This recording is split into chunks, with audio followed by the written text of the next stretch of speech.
Very beautiful morning from whenever you're watching and listening to the Kenyan Daily TV from.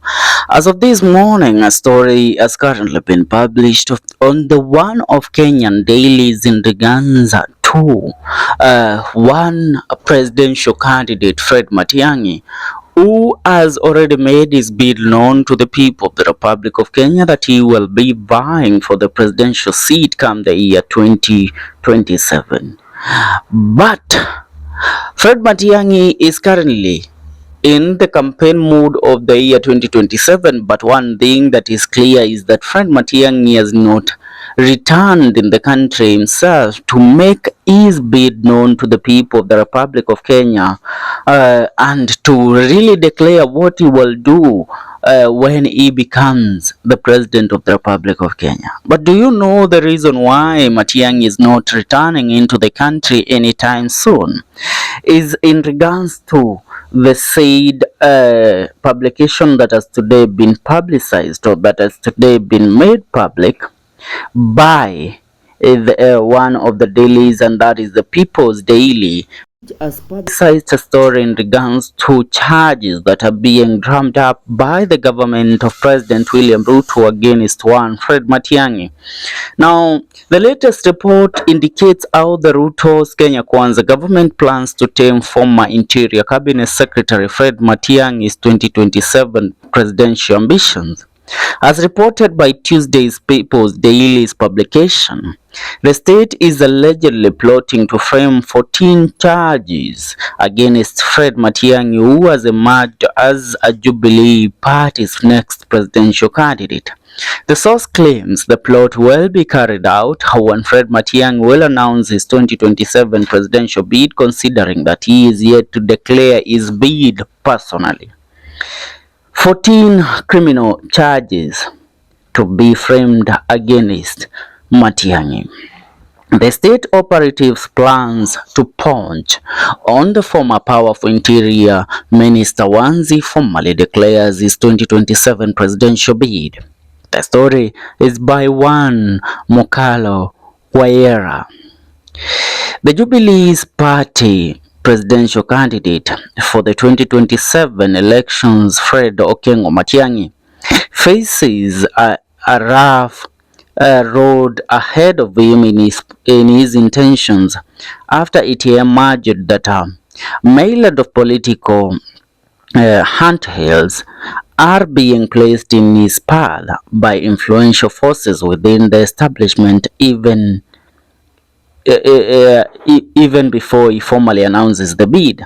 Now, convinced that Matiang'i is a possible presidential candidate who cannot stand the weight of state machinery, the detractors within the ruling Kenya Kwanza alliance are reportedly scheming against him and his bid for the 2027 general elections. Now, what the state is planning is to bring up charges, about 14 of them, which are criminal charges, and with these charges against him, Matiang'i cannot really be able to stand as a presidential candidate. Now, his bid has only been revealed by Jubilee Party Secretary General Jeremiah Kioni, who indicated that Fred Matiang'i might be the next individual to face President William Ruto in 2027 polls. Now, this comes months after Fred Matiang'i faced several charges considering his relationship with President William Ruto from the time he was deputy president in Uhuru's regime. Meanwhile, when we look at this, na mtaniruhusu kwanza nibadili dini hata nisungumze kwa lugha ya Kiswahili. Tukimtazama Fred Matiang'i, we all know that he is a possible candidate, and he is a man that can really bring the weight of the Kisii people and even the whole country at large behind him to support his bid for the presidential candidate come the year 2027. But you know, President William Ruto is a man determined to use everything in his power to make sure that he tames anybody that will be trying to stop him from securing his second term as the President of the Republic of Kenya. Why are we saying so? Uh, this is because Fred Matiang'i is a man that is loved within the republic because of what he did during his time as the cabinet secretary of ICT. Remember the analog to digital migration. Fred Matiang'i played the key role in making sure that the whole system in our country is transformed into the digital system. Apart from that, while he was the cabinet secretary of education in the country, Matiang'i was a key player in taming irregularities within the exams, the national exams in the country, and that is when we saw the drop of irregularities within the education system during the national exams. Apart from that, Matiang'i played one of the most crucial roles while he served during the last tenure or the last era of the former president Uhuru Muigai Kenyatta, when he acted as the interior cabinet secretary and the prime cabinet secretary, because Matiang'i, through him, he was able to tame a lot of things that were planned against the regime of President Uhuru Muigai Kenyatta. And through that, we can clearly say that Matiang'i succeeded in a very large and big way to tame the influence that was rising within the opposition, then led by then Deputy President William Ruto.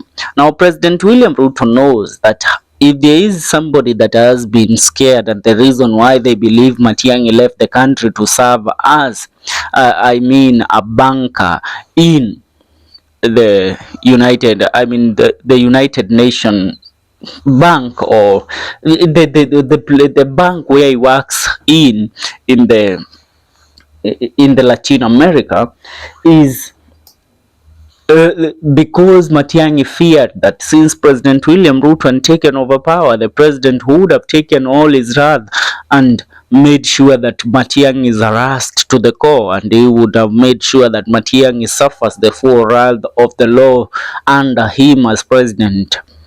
And that's why Matiang'i left the country. And also they know the reason why Matiang'i is waiting and doesn't return into the country is because he is waiting for the right time when the elections will begin and the president will not have time to deal with him, so that he can come back, while other presidential candidates also will have made it known to the people of the republic that they will be vying for the presidential seat. So William Ruto will not have the time to deal with Matiang'i.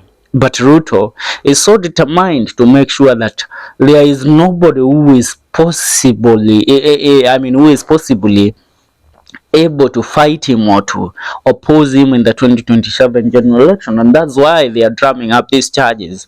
And so they are saying that the moment that Matiang'i steps foot into the country, that Matiang'i will be taken into custody and will be arrested for the 14 charges that are being planned and drummed up against him by the regime of President William Ruto. I really want to hear your take in regards to this, and let me read a few comments from Kenyans on what they are saying.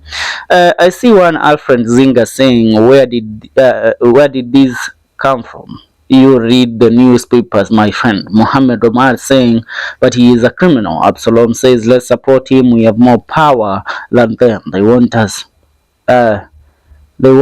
to see he is bad. James Kimani says, this is kind. Now tukiachia hapo, wewe nataka kusikia maoni yako kwenye comment section. See you in our next video.